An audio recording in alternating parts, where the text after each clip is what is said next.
There's a fellowship program run through the State Department in Washington named in honor of former South African President Nelson Mandela that connects young leaders from around the world to host here in the United States who help them develop their leadership skills.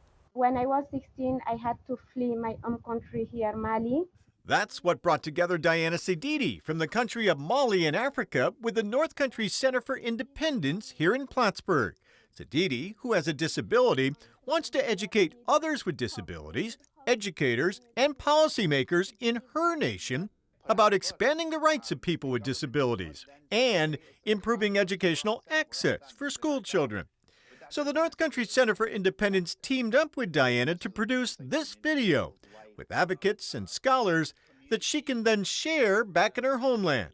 We put together questions by kids in Mali. They're kids who, generally speaking, don't have access to education. And what that means is whether it's a visible disability or it's a learning disability, once that's identified, it's most likely that the children will be discouraged from continuing to attend classes. And so they had questions about what it's like when you actually have an integrated setting where you can learn. So the people that we brought together have all had experience either on the receiving end of an inclusive education or people who have not, but were able to overcome that and then do these amazing things with their lives. The content is really not just for people who have disabilities to feel inspired.